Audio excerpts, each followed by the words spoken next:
Wizball, the 16 bits really beat 8? Find out on Amigos, episode 353.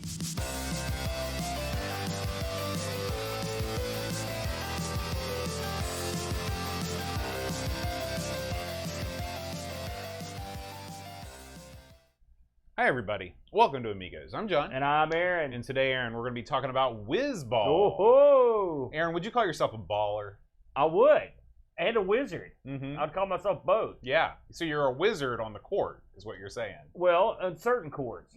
Like the tennis court, for example. Night court? No, not so much. But on the tennis court, I'm trying to put other courts. I mean, I am pretty good in court. Right. Now think about it. Yeah. I'm undefeated in court. Yeah. You've never been taken down. You're like Matlock. Picture me. I'm in the area beside the judge there. The jury box. No, not the jury box, dude. That's for suckers. I'm the guy that's actually giving testimony. I'm in a full suit. Right. I don't strut in. I don't walk in. I sashay in. And they give me the gimmick with the Bible, read the lights. I thought they might rise you up through the floor. That would be cool. Yeah. With the fire. I roll into the batter's box there. Do they swear you in every single time? Every time. Yeah, you gotta be swore at. Then you get in there, and then here comes the attorney for the state, for the county. He's like, "Listen, was this guy a drunken bum?" I'm like, "The machine says he was, or the instrument." Then here comes the defense attorney. He's gonna try to give me the business. All right. What's his go-to line? Well, he's like, according to this document here, the instrument you have written down here that this thing had an RFI or whatever, which they don't know anything about it. And so I just go, yeah, those are during my test. If you look through the book, they're all there. I cut this guy down. Yeah, you do. He thinks he's gonna cut a promo on me, but I bury this sucker. It's Perry Mason there. And then the jury's just shaking their heads. They look over at the poor degenerate boozer. He's done, son. That's it. And then that's when I strut out of the box. It's a done deal. That's when you say, hit my music. That's right. That would be great. And the judge is up there tapping along with his gavel. That's how I do it, man. I like going to court sometimes. I like to humble a sucker, you know. Yeah. So there you go. You know, I've never appeared in court before, but I thought I was going to have to when I hit this pothole. Yeah. You know? Because you're trying to get some compensation. Right, trying to get compensation. Yeah. So they're like, you need to appear at the defendant, and they made it sound like court. Yeah. When I walked into the building at the Capitol complex, yeah, it was a lady sitting at a desk. I was dressed in my suit. I was like, all right, where do I go? She's like, the state has sided with you. Here's your money. Whoa. And that was it.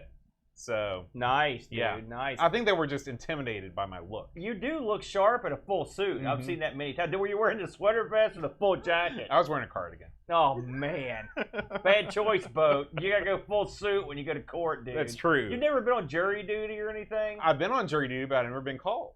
Really? Yeah. Knock on wood. Yeah, dude. I went 8 weeks last year. Not called one time. You got lucky, man. Yeah. You know, court's a funny thing. I've been to many courts. I've sat there many times, and it's almost, I'm not going to say it's like wrestling, like the fix isn't in, but it's a very procedural gimmick. Scripted. Like everything's mostly decided before you get there, you know, except for the judge. And the judge sort of knows where he's going to go. Right. It's usually a bang operation. They get you out of there. But every once in a while, you get some kind of smarty pants defense lawyer that's going to come in there and try to throw his weight around. It never ends well for Never that works. guy. But Never those guys works. are making the bucks, man. Are you seeing the same judge every time you go in? No. A couple times I have, but not. In one county, they know me. Right. Because I was there so much. But I haven't been to.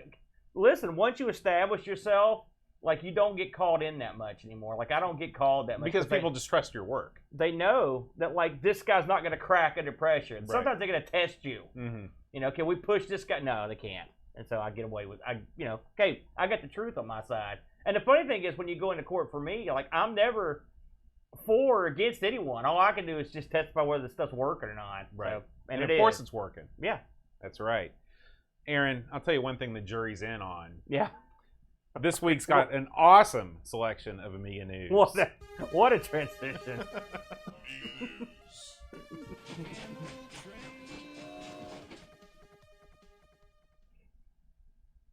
Aaron, our first story this week is bound to be one that makes you happy. This is a port, an arcade quality port of 1942. Oh, yes. Now, I know you're not the world's biggest 1942 fan. Oh, no. But it is one of those classic games, and it never hurts to have a stable of arcade quality, perfect ports to the Amiga.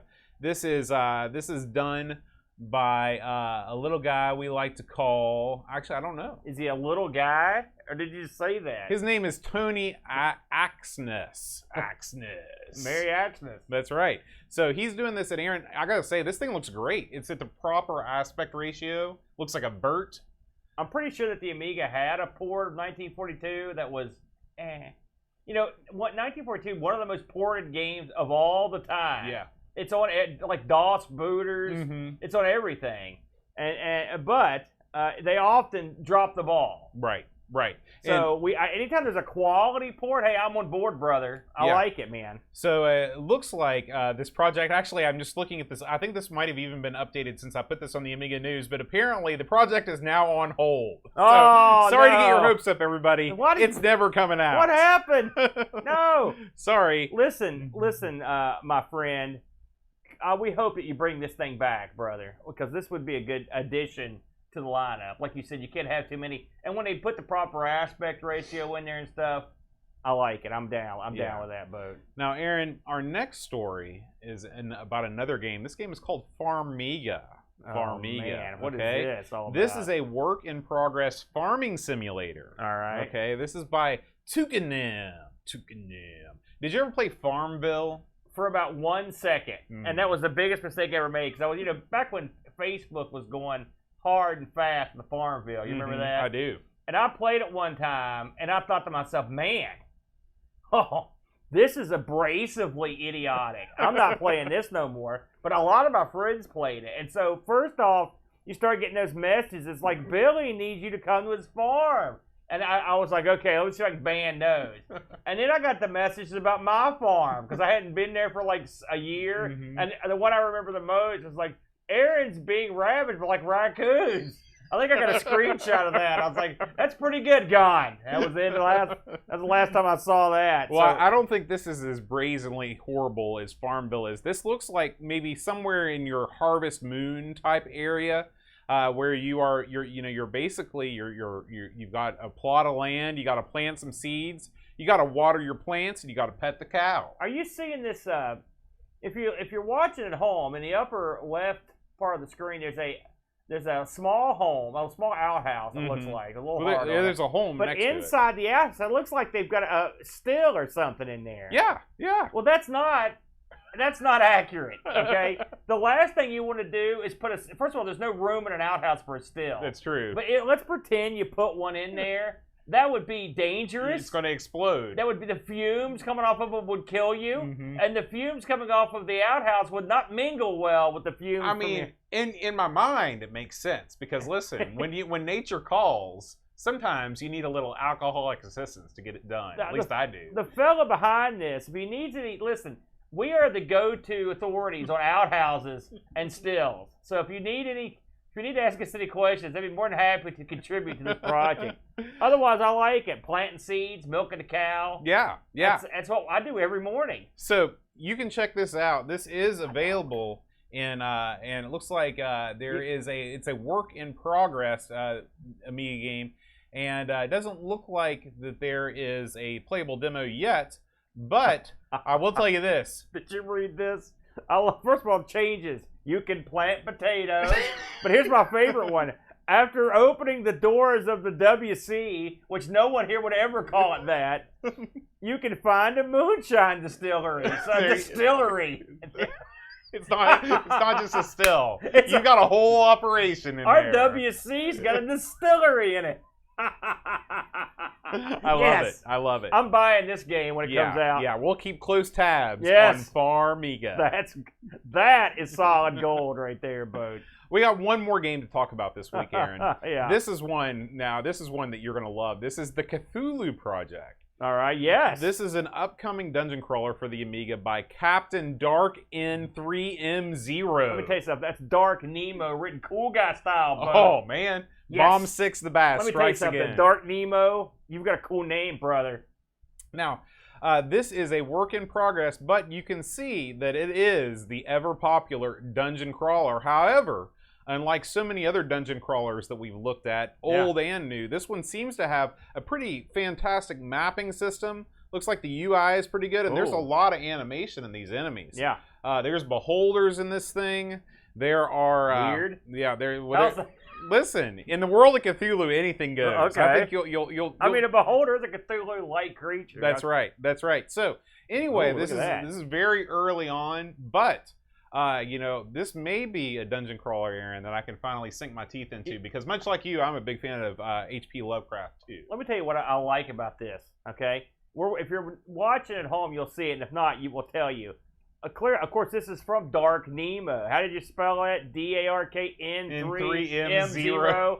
Did you look? He's playing his own game, of course, and he even wrote his name Cool Guy style in the game. That's nice. That's no easy task. No. So I give credit to Dark Nemo. That's adhering to your gimmick right there, brother. That's right. We'll keep an eye on that too, because hey, Cthulhu, it has Cthulhu in the name. I mean, and you know, Boat loves these, so he'll get into it big time. Now we got some hardware news here, Aaron. Yeah. There's a new piece of kit out there called the USB mouse adapter.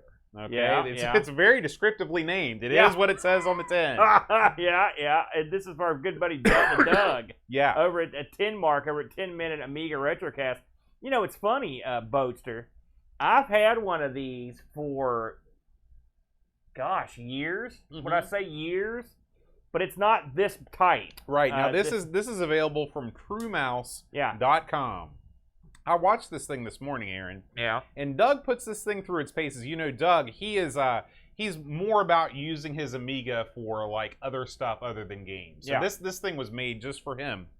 He plugged in a couple different mice. He could get everything working. One thing that was disappointing, though, is even though OS 3.2 does have support for the scroll wheel, unfortunately, the True Mouse does not support the scroll wheel. But he said that the other USB adapter that he had, the other USB to mouse adapter he had, also didn't work with the scroll wheel. So I don't know if that's an error in OS 3.2.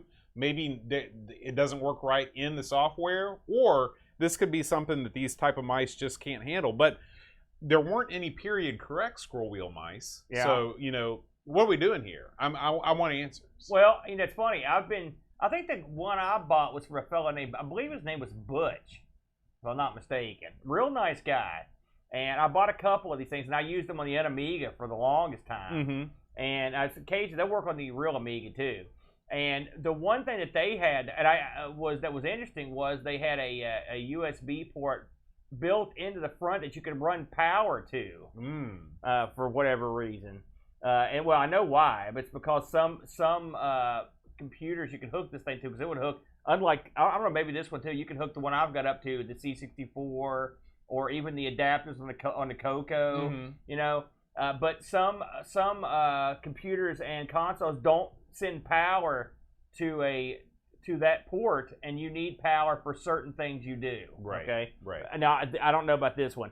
But I don't think I ever tried hooking a mouse with a scroll wheel up to it. I've got a USB laser mouse that works with it, but it doesn't have a scroll wheel. Well, the thing is, you got to have OS 3.2 for it to even be an option. Yeah. So, there you go. But still, it's anything you can do to get that cooking. Yeah. If anybody listening has an idea on what Doug might be able to try, head on over to his video over at 10 Minute Amiga Retrocast. Leave him a comment, and maybe you can get this thing figured out. Yeah. And also, always check out Doug's stuff. It's all great. Gold. Yeah. Aaron, our next story is just a little bit of an update from the work that Chris Edwards is doing with this CD-TV recap of a CD-ROM drive.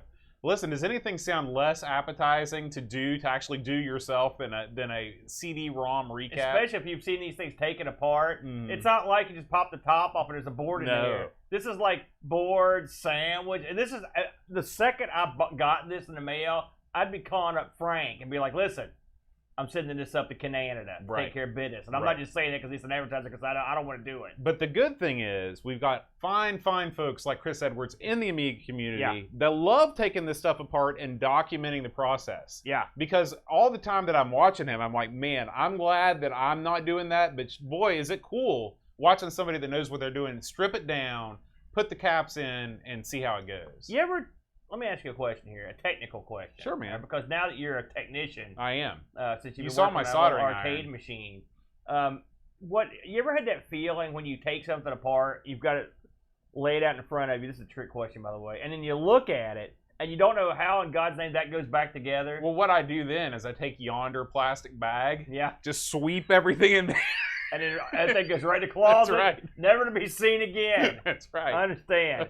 This is the stuff that haunts me because for all the years I used to repair laptops and stuff, getting these things back together is just a nightmare sometimes, especially when you don't have the best memory. You know, I'm surprised. I've thought about this several times. I'm surprised somebody has not come up with a way that you can sequentially store screws in some sort of a compartment to be like, these are the first ones that I took out. These, I guess there probably are things like that. I think he had a compartmented gimmick here when I looked over on the video. Because what I always do is I always take a piece of tape and I tape all the screws together. Then I attempt to write something with a Sharpie on the tape. Yeah, and that never works, does it? It Yeah, never works. I've tried that gimmick. Tape. I've got like an ashtray that's magnetic. You know, one of those gimmicks. Yeah. Throw the screws in. I'm like, I'll keep them grouped together. That never works. Nope. You know, you're pretty much boned unless you've got skills to pay the bills. And That's right. Chris Edwards, of course, got some. Now, Aaron, I'll tell you about somebody else that's got the skills to pay the bills. Who's that, dude? And that's our friend Frank over at RetroRewind.ca. I've heard of him. I want to tell you about a new product that has just come up on the scene over at Frank's, Aaron. All right. This is something I'd never heard of before. This is an Amiga coin cell battery adapter. Okay, you've never heard of this? Well, I know that these things you've got a coin cell in any of your boards that have the real time clock, right? Well, isn't that what keeps them going? That's not true. You don't have a coin cell. That's what this does. This is for boards that just have like a lot of times they would just violently strap a battery to the board. Oh, okay. Pinball machines. As I look around here, I'm thinking to myself, when was the last time I changed the batteries in these things? They also will sometimes do that. So what this does is you take out that old style sort of cylinder battery and the thing. You toss all that stuff and you install this thing, and then you put the old. That's right. The old coin. Certain Amigas have a battery that you need to swap out. I believe I'm trying to think the 500 plus. I think the 2000. I can't remember the 2500. I think maybe anyway. And so you don't want to leave these because as they get older, they will explode or leak, and we get all over the motherboard, and then they ruin it, and then you can get to the point of no return on those. And so what Frank's got here is a little thing you basically put on the board that lets you just use a regular coin cell battery, and those are a much better solution. And for $8, that's one of those things. We do it now or pay the consequences. And I guarantee you the consequences are going to be more than $8. Yeah. You got that right, because I've seen the consequences. It's not good. But that's just one of many lovely little things, including Frank. We always talk about Frank doing recaps and selling cap kits and selling the multi-card for the Coco, but he also has things in here that are preventative and diagnostic. He's got diagnostic cartridges. He's got things to help you with part replacements. He's got all sorts of things that will keep your Commodore and TRS-80 computers up to spec. He's also, of course, got his usual services if you need repairs on any of these machines. Let's say one of these things have leaked, and maybe you got there a little late, but it's not too bad. Frank may be able to pull your honey out of the fire, brother. Yeah. So if you are interested in any of the multiple products and services that Retro Rewind has, head on over to RetroRewind.ca, but don't stop there. Use the promo code Amigos10 when you check out. Save yourself 10% off the already criminally low prices. We do thank Retro Rewind for being a sponsor of the show, and just hit Frank up. He's a good guy. Yeah, and also say hi to Frank at Boatfest. That's right, Aaron. Why don't we go ahead and talk a little bit about Boatfest? I think that's a good idea. I think it's a real good idea. You know, Aaron, we are less than a month out from Boatfest. 1 month from now, Boatfest will be in the rearview mirror. Oh man, it's hard to believe. It's scary to believe. Now, Aaron, I'm gonna hold up. We have these new posters that the Brent printed up for us. These are going to be hung up in all of the venues around Hurricane, West Virginia. Yes, there will be one in the Coal Miners Lounge. I'll let you hang that one. This is June 24th and 25th. in lovely Hurricane, West Virginia. You can find out. You can get tickets at boatfest.info. And Aaron, what's going to be on the docket at Boatfest? Holy smokes! What's not going to be on the docket? We're doing all of our shows. So if you ever thought to yourself, these two goose, they probably are CGI. No one's this crazy. No one shoots a show like this. You can come and actually physically poke us to prove that we're real, because we're going to be doing the shows. We're doing this show. We're doing Ask the Amigos, because we'll answer questions. Probably take some from the crowd, whatever. We're doing R. Sinclair. We're doing the Atari ST show. We're doing the Coco show. And myself and the Brent will also be doing ARG Presents that week as well, so that weekend. We also have a special guest coming in. The one and only Rob Flack O'Hara will be here, and he will be recording Sprite Castle. And guys, there's going to be a swap meet, so you can bring all of your equipment that you'd like to swap out for something new, start a new project. There's going to be stuff for sale. There's going to be all kinds of stuff on offer from Retro Rewind. Giveaways. Giveaways. We'll have Amiga Addict magazines and Pixel magazines for sale. Tons of back issues of Amiga magazines. And everything's going to be cheap, brother. Dirt cheap. And so singing? Yeah. Singing like you've never heard before. You will hear the Chud sing. Oh, I guarantee it. Yeah. I'm already hearing maps in my head right now. Oh, man. I'm not going to Boatfest now. Sorry. All right. So anyway, Boatfest, boatfest.info, $25 for the weekend. It's worth it. It's going to be awesome. Please come. We'd love to see you there. Absolutely, Boat. Well done. And it's for you. That's Boat. right. It is. It's a festival for boat. Isn't that nice? It's about time. It's That's all I by can boat say. and for boat. Aaron, I'll tell you what's not by me and for me. That's Wizball. No, it's not by you. I know that. Now, let's get into Wizball a little bit, Boat, because, a lot of people may not have noticed, but this is not the Brent. This is Boat. And me and the Brent hosted the show last week while Boat was out of town. Thank you, Brent. And cunningly, when we found out we were playing Wizball, that I said, listen, this must be one of those shows where we go back and play those old games we reviewed, those crazy shows. You know how those things are. The second look shows. That's right, because Wizball is ingrained into my brain. Well, lo and behold, and we were talking about this before we went on the air, we've never played Wizball on the show. We've never reviewed it. That was wrong. Yep. Horribly wrong. And I looked through our archives, our vast archives. And by the way, you should look at our archives. And we've never done a show on Wizball, not one show. Mm-hmm. But we've both talked about playing it. Right. So we don't know when we played it. Maybe it was on one of the Amigathons. Who knows?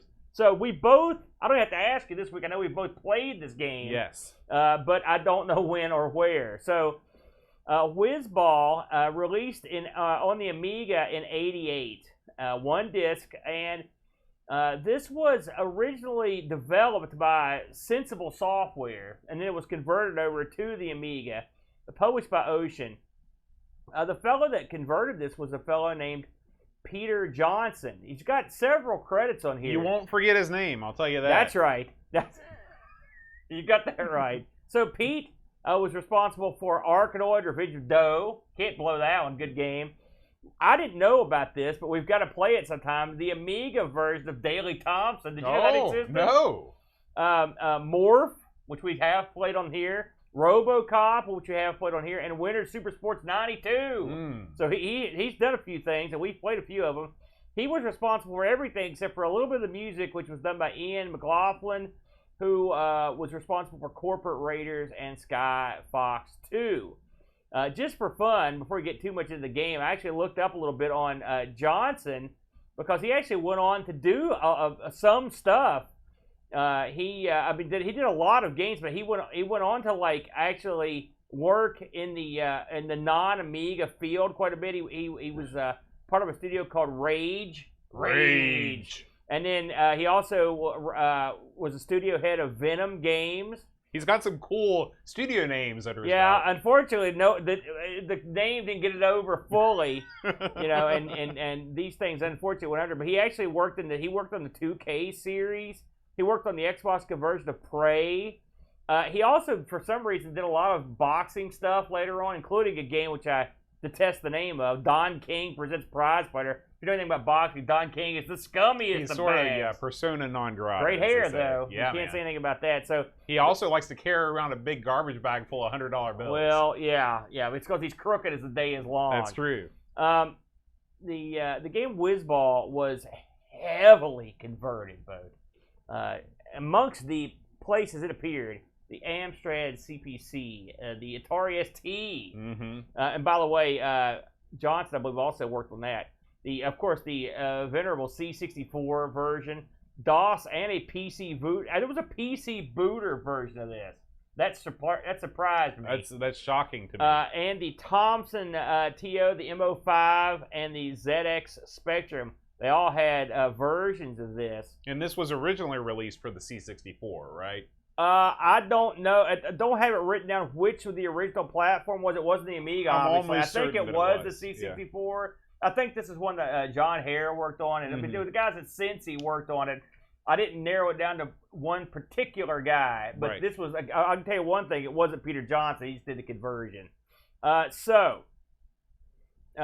What in God's name is this game? Well...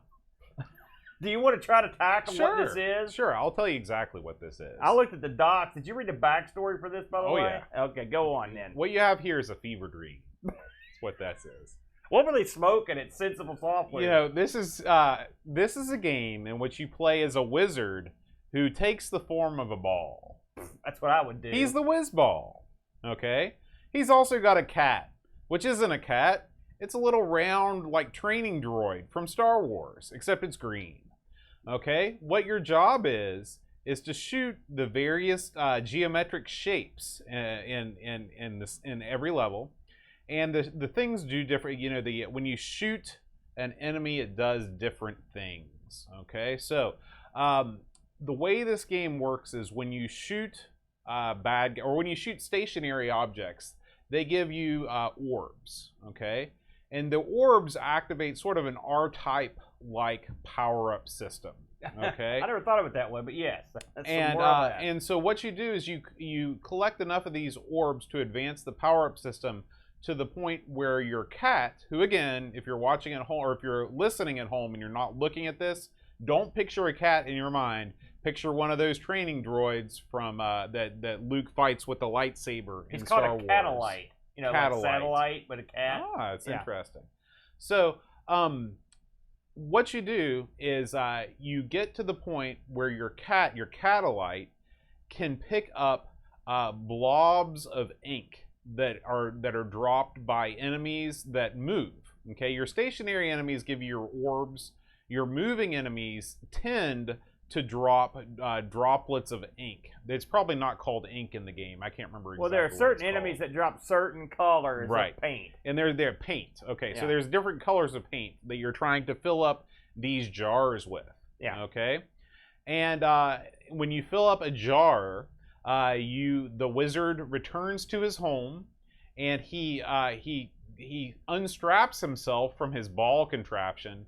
It's very odd watching him sort of the mouth of the ball opens and he just kind of emerges from it. I like that. He mixes up some stuff in his cauldron and then you're back into the game. Okay?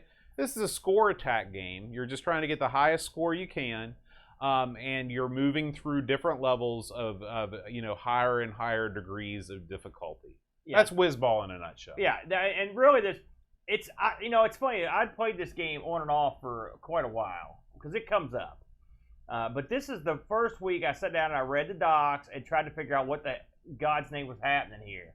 And so you pretty much nailed it. You start the game off on a level. It looks like you're on the moon. Mm-hmm. It's gray. It's stark, and you're rolling around, and your ball bounces at first, and you have nothing else, just the ball. And you've got to negotiate your way to these like DNA strands that are hanging out that you shoot that turn into the globes, like you said. Now, once you get these, that's when you can begin implementing the powers on the upper screen. Now, the very first thing you're going to want to do, as soon as you get one of these, and the way you implement the powers is to basically waggle the stick and hit the button. Mm-hmm. It seems wacky. It is wacky, but once you get used to it, you can do it pretty quickly. It's also not something, it's not like there's a ton of pressure to do immediately. You can sort of go somewhere safe and then get it to work if you have trouble.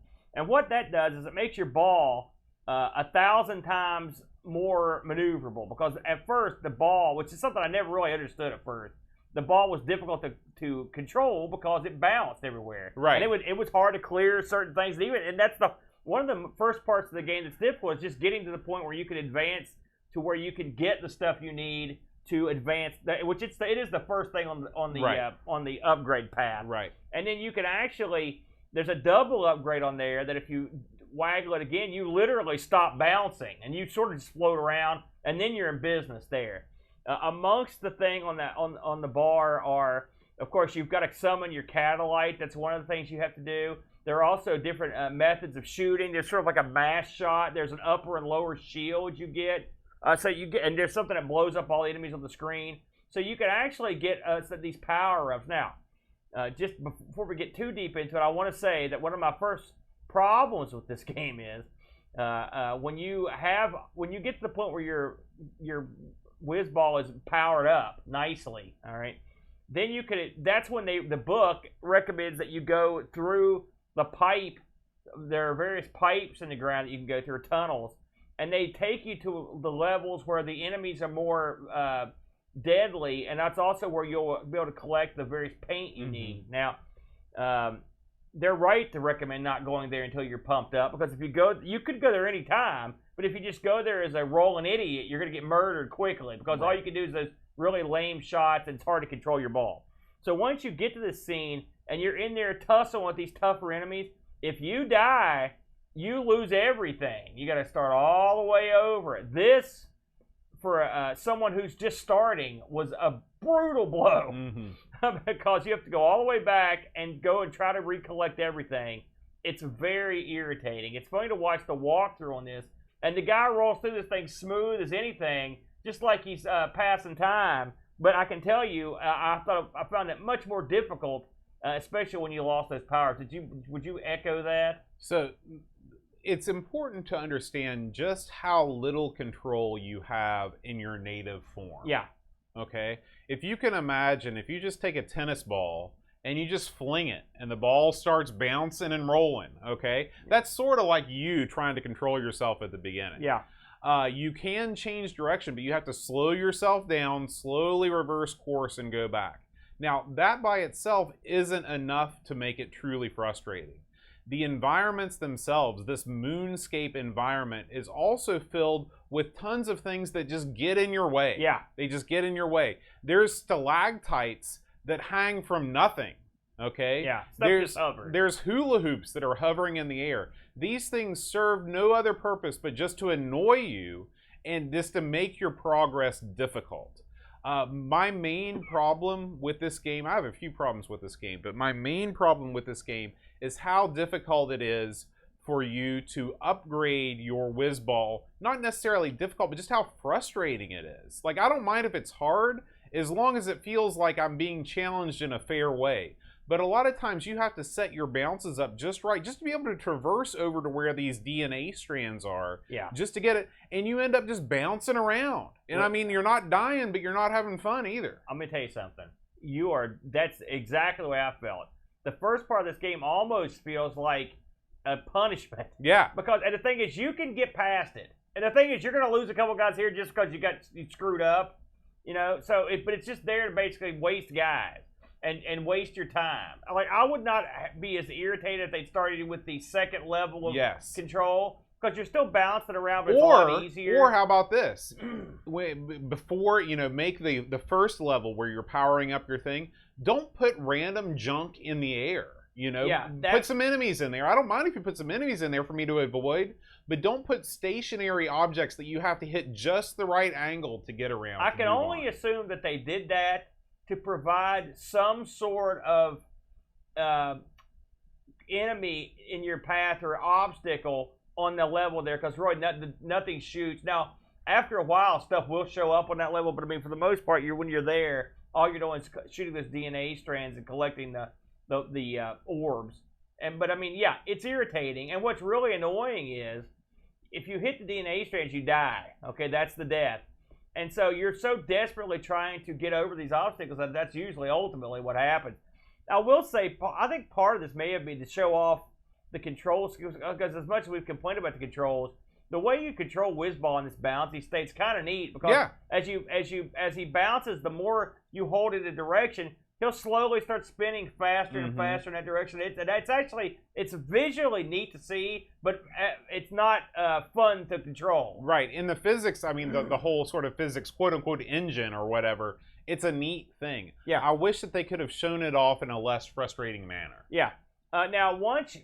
There's also a Mount Rushmore on the moon, by the way. There's a bunch of different things because there are 8 levels to this, and each one of them has a different gimmick in the background. So once you have jacked up your Wizball, then you start to go and collect the paint that you need. There are different enemies that fly by, and you can tell who they are after a while that will give you the paint you need, blue and green and red. And you have to have your catalyte. I think you can actually grab it with the Wizball, but it's almost impossible without the little thing. Well, here's what happens. You know, if you can picture in your mind, you have to shoot these things from a distance. Yeah. Because they're traveling towards you at a high rate of speed. Okay, these enemies in this game, they don't seek you out. You can think about them just like swarms of insects that are on their way somewhere. Okay, and if you happen to run into them, you die. Unless you have the upgrade that gives you the shoot straight up ability, you can't shoot one of the balls and physically get yourself over to catch the paint before it drops in time most of the time.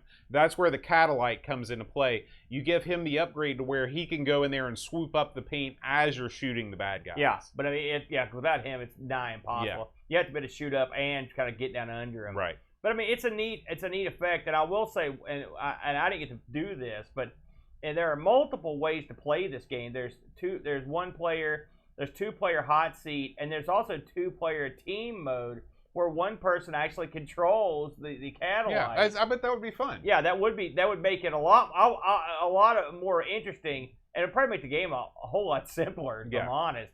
It's funny when I was watching these playthroughs, I wondered if someone wasn't doing that on these. A couple of these that I watched. So once you've gathered up all this paint, and you'll end up going to the bonus stage. The bonus stage is just sort of like, I think there are 50 enemies, and it's sort of like see how many of them you can take out. Mm-hmm. And then after you do that, you go to the aforementioned stage where you're in like the wizard's house, and you and the Catalyte both turn back into your normal form, and then he goes over and empties whatever he's obtained from paint-wise into this cauldron. Now, there'll be a picture to the right that tells you how close you are to having all the material you need to finish the level. If you don't have enough, then you go back out and try to finish the level. And what you're doing here is that the color has been drained from this world, and the wizard is trying to recolor it. And so once you obtain enough paint, you've recolored that level, and then you get to move to the second level.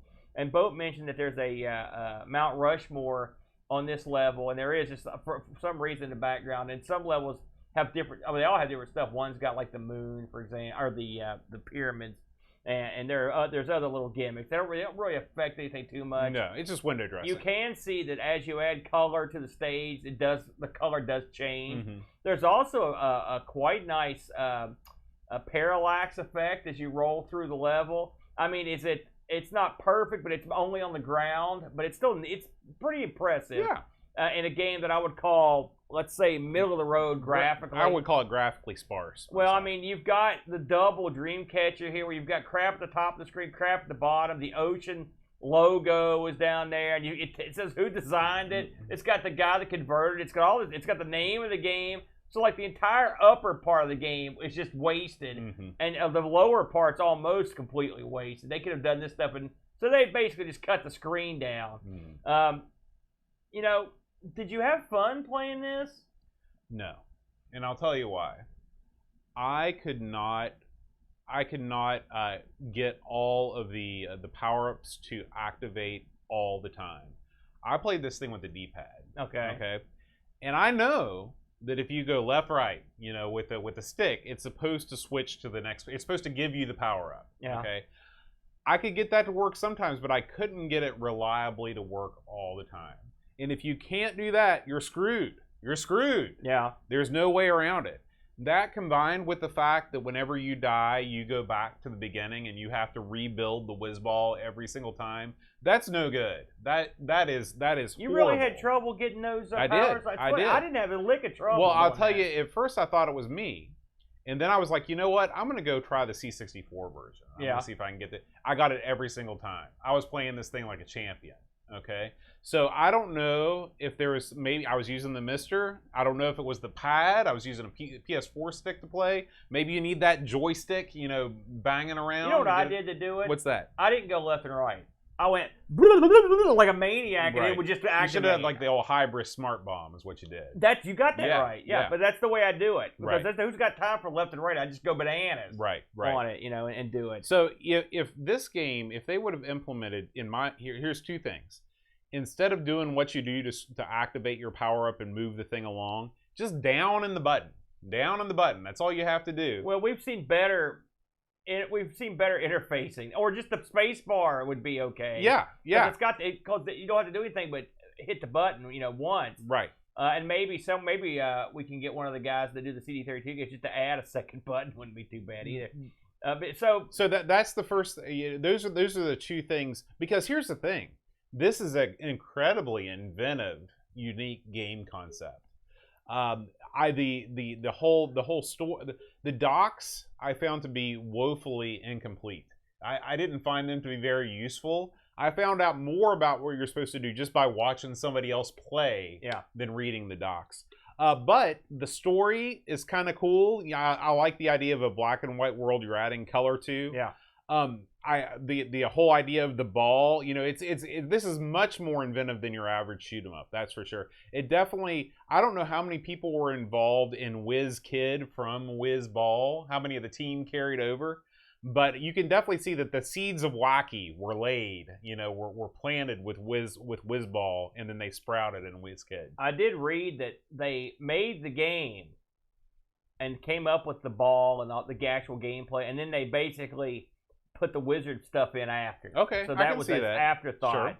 And it's funny that it actually it's an odd, surreal game. It works. The way it works. I think that the graphically the most impressive part of the game is the one you were just describing, where whenever you fill up a vial, the wizard goes into his hut or his house or whatever, and he pours it in, and he's mixing it in the cauldron. All that stuff is very graphically impressive, and it's a nice reward. It's a nice reward for your work. The thing about this game, I've got a couple issues that are just technical, okay? Well, aside from the fact that the screen is literally half empty, right, with crap. This is definitely, there's no doubt in my mind, this is an 8-bit game that they put on a 16-bit system and it did the minimum amount they needed to do. Yes. The graphics are, we've talked about the nice flourishes, but they're nothing fancy. No. There's no in-game music unless you're on the bonus screen. Mm-hmm. There's when you die or when it's game over, you get these meow. That's it. This screams. I'm sorry, this screams sort of bad European game. Whenever you have those little snippets and then nothing, just dead silence with the sound effects. It bothers me when you've got a game like this on the ST or the Amiga. These things are renowned for their great sound, and of course, and you don't get it. Right. I didn't play the C64 version of this, but it's a much ballyhoo. So I don't know if it has in-game music or not. Did you notice? It doesn't. But the tune that plays when you start the game is so much better on the C64. Yeah, it's funny how that works sometimes. This is a game I'm kind of torn because I actually did sort of start to enjoy it. After a while, it's a frustrating game to play, and I could think of little things that would make the game a lot more fun for me, But and the thing is, the power-ups. Once you get the catalyte, and then you change the way you actually move around, some of the power-ups are okay, but nothing blew me away. There's like shields, You're essentially invulnerable if you get the right series of power-ups. There's not much that can stop. Well, I thought that, but I got killed enough to where I would definitely say I was quite vulnerable. But overall, this game doesn't seem like it fits the machine all that well. Yeah, I wish they had tried to give us a little something, because graphically it could have been a lot better. It's a start game. I guess the real graphical problem that bothers me is just the way they've got the screen split up. I just hate it.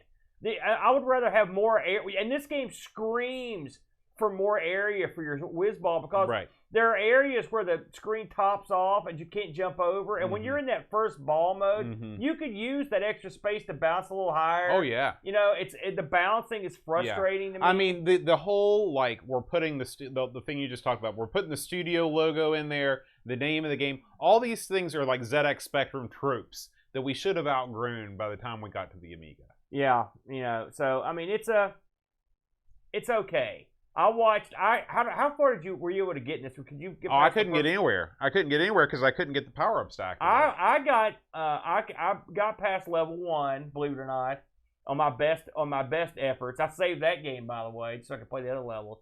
So I felt like I accomplished something. Yeah. I felt pretty good. Well, I'll tell you this. I played a lot more of this game this week than I thought I would because there is an addictive quality to it. It's got that one more game. It does. And I will say, as far as level type games like this go, this game feels like a slight adventure because of the mechanic with the paint. You know, you feel like, because the paint gimmick is a gimmick. Just to make they took this gameplay, which is bouncing defender or whatever you want to call it, bouncing defender, and they added the paint element to give it legs. All right, and it works. It works. But I mean, without that, it was just for points, and you cleared all the bad guys, and it'd be over. They'd be boned. Right. The bonus level is nothing special. I was kind of disappointed in that. You know, we have played PD games that I thought had a lot more gameplay fun than this. I know this game is a much loved game on the 8-bits, and I don't want to take anything away from it because it's got a lot going for it. Yeah. And like you said, the originality is off the charts. Yeah. And the play is good. And on the C64, having the stuff on the screen and the big HUD and stuff like that was excusable because tons of games did it back then, you know, and you were dealing with technical limitations. Unfortunately, far too many games do it on the Amiga too. Yeah. It's uncalled for. I don't want to bury Peter Johnson because we don't know the timetable on this or anything. No. And I mean, the thing is, gameplay-wise, it's competently done. Yeah. But I was underwhelmed. You know, there's people that say that the Wizball itself controls much differently in the C64 version than in the Amiga version. They say that the C64 is a much better controlling Wizball. I didn't find that to be the case. I found it to control just as well. The only thing that I could do on the C64 version is actually activate the power-ups. You know, of course, we mentioned this got ported to 1 million systems. Just for fun this week, I thought we would look at the Thomson version of this. Thomson. It's not often that we get to get something cooking here with the Thomson. And I think that if you compare the two, of course, the Thomson is a much less powerful system than the Amiga, much less capable. But you know, it looks pretty much like I figured it would. I'm guessing this is sort of closer to the ZX Spectrum version than the C64 version would be. But I mean, and of course, if you look at the ground and you look at the graphics of in the foreground and the scrolling. Well, there's nothing that looks good about the Thomson version. No. Let's be honest. But still, it's there. It's there. My God, I figured I'd pull it out. Now, of course, this was released on all the British systems, and because again, this is a popular game in Europe, and I think I don't see any path where this would be big in the States. No. This is one of these games that, which is sort of a shame, but because we're not as open-minded, I guess. I think that if you add in a couple extra things, if you add in some background music, if you put a little bit of the backstory up front, like maybe have this like a still screen of like the wizard being like, I'm going to save the thing. I think you could probably release this. But the thing is, I mean, I can't see this on the NES, but I mean, you could release this on the C64 in America and I don't know, maybe this thing did get a NTSC release. Who knows? Well, it is it's unusual and original, and I don't hate it. Yeah. So that's I would rate this game at a marginal level of joy. I will say I did look up some reviews on the Amiga version of the day, Bode. And like I was actually surprised by this. You ready for this? Yeah, the Lemon score on this for the Amiga, 5.89. It's not loved because I think because I read through some of those reviews. Yeah. Most people just say, this exactly what we said. It should have been a lot better than the C64 version, and in many ways it was worse. Yeah. Just to go over some of the magazine reviews, AUI in Australia gave it a 7 out of 10. Commodore User 8 out of 10. CU Amiga gave this a 87. The Games Machine gave it an 84. Average magazine rating 82 or 88, excuse me. But there's a lot of C and D ratings in there. I think there's no way I would rate that an 88. I think a lemon has been a little harsh on this one. Yeah, I agree with you. But I would put it somewhere in the 6 area. They're not too far off. I mean, this is an all-time favorite of so many people, and so I can see why the Amiga version would be a disappointment. But going into it from the perspective is say the C64 version doesn't exist. Yeah, this game is definitely a B or a C level title. I've also read, now I don't know enough about this to know, but I've read that there are elements that are only happen in the ST and Amiga version of this. I think it's in terms of the availability of the people that have the paint that make the game more of a grind on the Amiga and ST versions than the other versions. I'm interested to see what the listeners thought of this one, but well, we got some good reviews. We start with Deckard Threepwood. He says, I loved this game back in the day, even though I thought it was stupidly hard. A few years back, I figured out what the power-ups did and how to use them. The first couple of power-ups stop you from bouncing, making the game a lot easier. I wish I'd figured that out when I was a kid. Moreover, when you complete a level, you can perma-unlock a power-up, so even when you die, you keep it. So that not completing a level, I didn't realize that. Yeah. Mechanics well ahead of its time. And he calls this a methodical shooter with interesting characteristics. Once the mechanics are conquered, it's a game that delivers the just one more go urge. No in-game music, but that could ruin the atmosphere. Decent graphics, sound effects, and controls. A very unique game which still holds up today, 7 out of 10. I would like to have the option to turn it on and off in-game sound. Me too. Me too. And just a reminder that you can have your review read on the air if you are a Patreon supporter of the show and are a member of our Discord. Z9K9 writes, when this came out on the C64, it was a dazzling leap of imagination. A cauldron of improbably fitting influences stirred into an expansive but coherent whole on a design trajectory that implied anything might be possible in the realm of computer games. So, on first sight, seeing the 16-bit version hemmed in with a large title and credit banner seems like it's missing something fundamental to the spirit of the game. There's nothing terribly wrong with the gameplay of the Amiga version. The mechanics are present, the non-linear level order and sense of progress in seeing levels gradually blossom into color makes you want to play it again, to see more, to go a different route. He says, this is an amateur reproduction of a masterpiece painting. The C64 game's graphics, sounds, and movements are arranged with exactingly chosen spatial proportions and rhythmic pacing. Relative to the baseline of the graphic resolution and style, the Wiz on the C64 looks weighty and wizened, the cat comparatively youthful. On the Amiga, the Wiz looks like a Brussels sprout with a worryingly shaped void for a mouth. The only part of the 16-bit version which arguably looks better is the Wizard's Laboratory, with nicely done, high-detail pixel art. In all other cases, the 16-bit looks somehow smaller and more subdued than the 8-bit, and that's not the way around it's supposed to be.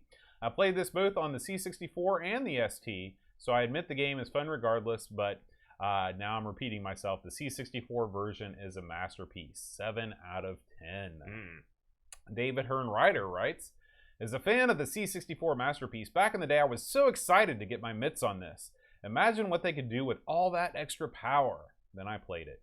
My heart sank quickly. Gone was the 8-bit sensation of donning on a wizard's hat. Instead, now I wore a sad, droopy Sunday best beanie full of holes. Not only did the color collecting mechanic change to become more laborious on the Amiga version, but it's as though the soul didn't come across in the port, leaving a ho-hum rendition which somehow failed to improve on the graphics and music of the original. Wizball, you're drunk. Go home. 5 out of 10. Wow, burial. Lord Soup writes, a personal favorite on the CPC and C64, the 16-bit rendition is a competent version that doesn't impress as much as the great 8-bit versions on their respective hardware. It's still fun though, so grab and volunteer and have them play as the Catalyte and recolor the world. 8 out of 10. And finally, Level Lord writes, played Wizball for a few days now and I like it. Even though I played the C64 version as a kid, I have very vague memories of it and I can't compare the two. The opening screen music is good, but no music in the game, which is fine.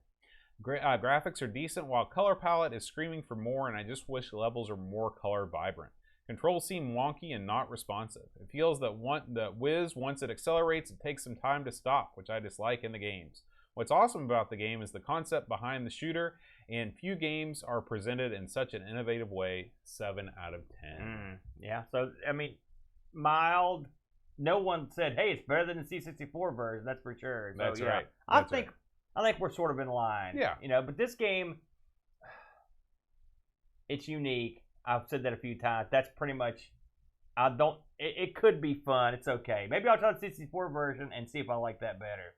This is one, unlike a lot of the games that we talk about on the show, this is one I can see myself going back to. Yeah. And Just not here. Maybe when we get to Boatfest, we'll have some Wizball experts show up and they can school us. I will say we should try this with 2 people. Yeah. That would be fun. Yeah. All right, Aaron, did you happen to look on eBay to see what anything was I going did for actually on this? look this up on eBay, Boat. So I looked, all these are in the UK, of course. Right. $62 seems to be the in-box purchase price. The discs were going for somewhere in the $12 range. That's some hopeful 12s. And you could get the Hit Squad budget release for around $17. Okay, so it's attainable, is what you're saying. Well, I wouldn't pay $62 for it. If I was going to get it, I'd get it on the C64 or maybe the Thomson. Maybe the Thomson. Yeah.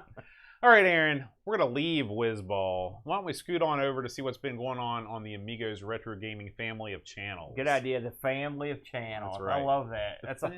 That's lovely. So, really only one item this week on the Amigos Retro Gaming channels to talk about, and that is myself and the Brent. And this time out on ARG Presents, serious games that were funny. Yeah. You know, the way it happens. Sometimes you try to get serious. Now, I'll admit this week I hedged my bets. This is the first time I've not seen the Brent wear a hat on. It is strange. That is odd. I didn't even notice it. There it goes. There it is. He was being serious at the opening. Okay. That's why. So this time around, we actually picked a couple really odd, different games. I picked MASH. Mm-hmm. I didn't realize this was unreleased on the ColecoVision. It's a completed prototype. Huh, interesting. Yeah, so, and MASH, if you ever saw the show was both serious and dramatic all the time. Mm-hmm. And so I thought to myself, hey, the game has got to be just, and it is very similar to the show.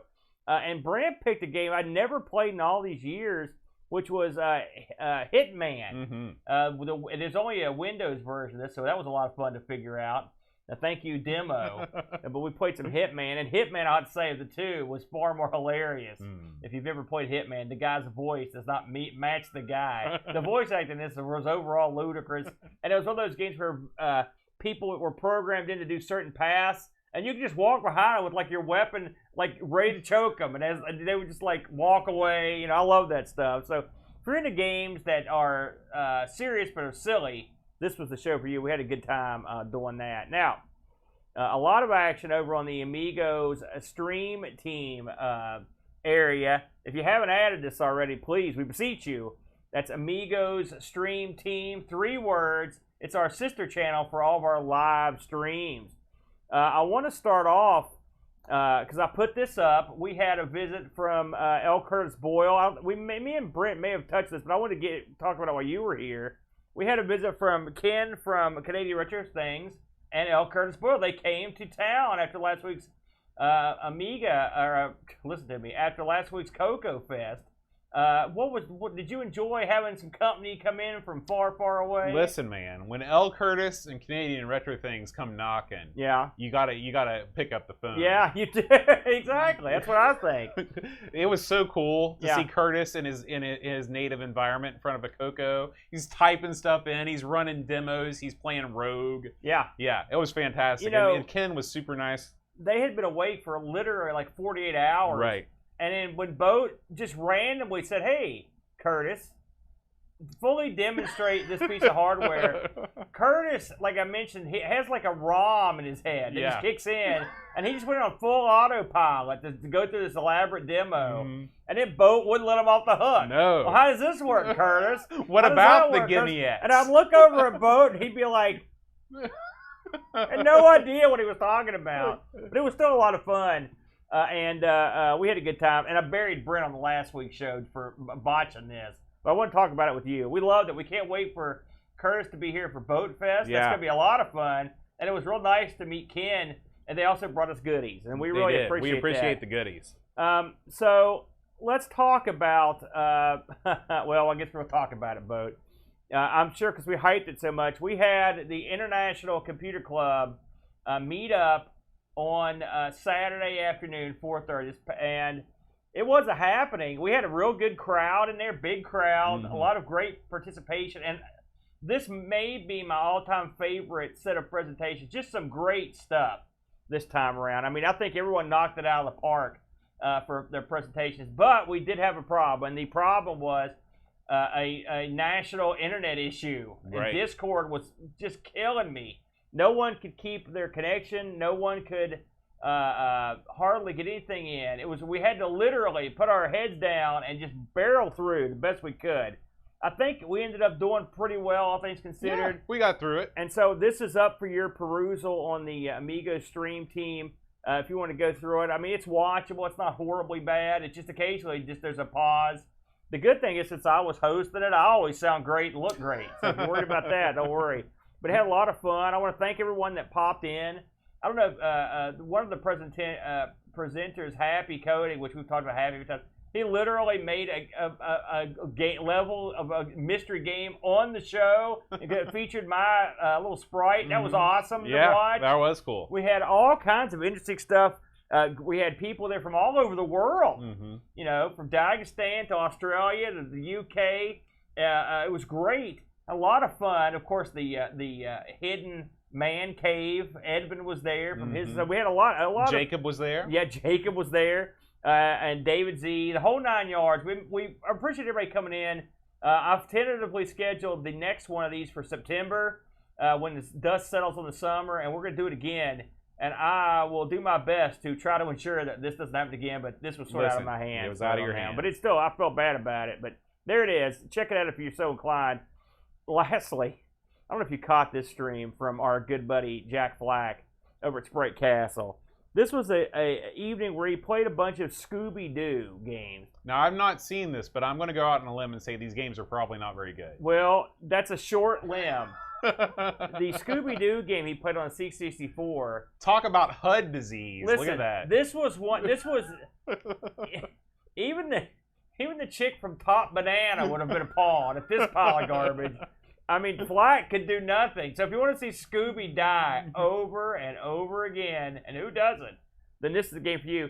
And then he also fires up the Scooby and Scrappy game where you play as Scrappy-Doo, everyone's favorite pup. I hate Scrappy-Doo. I know you hate Scrappy-Doo. I hate him.